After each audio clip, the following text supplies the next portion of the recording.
Portable TV. Come watch with me.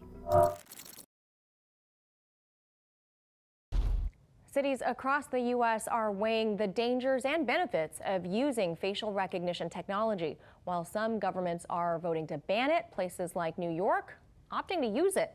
This as data shows the NYPD now uses more than 15,000 facial recognition cameras that are widely used in mostly black and brown communities. Trinity Chavez has more from New York.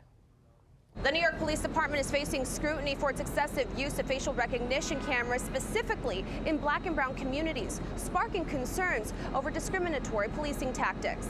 A new study by Amnesty International reveals the nation's largest police force, the NYPD, has the ability to track people in Manhattan, Brooklyn, and the Bronx simply by running images from over 15,000 surveillance cameras into facial recognition software. According to the study, thousands of volunteers participated in the investigation, tagging surveillance cameras at intersections across Manhattan, Brooklyn, and the Bronx, and found that those three boroughs account for almost half of the intersections in New York City.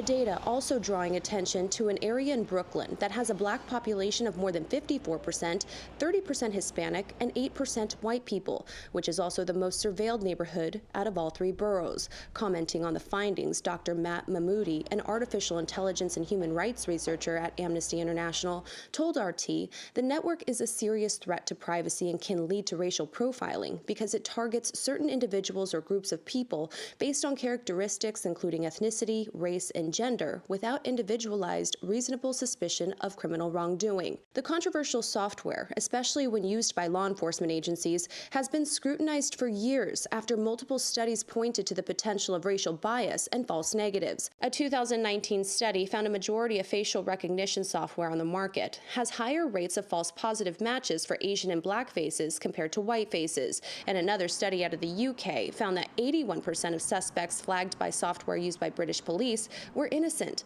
The findings further fueling efforts across the country to ban facial recognition technology. A spokesperson for the American Civil Liberties Union said the government has never possessed a surveillance tool as dangerous as facial recognition technology. This technology is a threat to core constitutional rights, giving governments, companies, and individuals the power to spy on us wherever we go. This as King County, the most populous county in Washington state, has become the first in the nation to ban government and law enforcement agencies from using facial recognition software. While Portland, Oregon, and San Francisco, California have enacted similar bans, lawmakers in Baltimore, Maryland are proposing a bill that would put a temporary ban on the use of facial recognition surveillance. The bill, though, has yet to be approved. Now back here in New York, the NYPD says that the software has actually led to substantial leads, and they have investigators that routinely check the findings and the matches, and the safeguards that are built into the NYPD protocols prevents misidentification. Reporting in New York, Trinity Chavez, RT.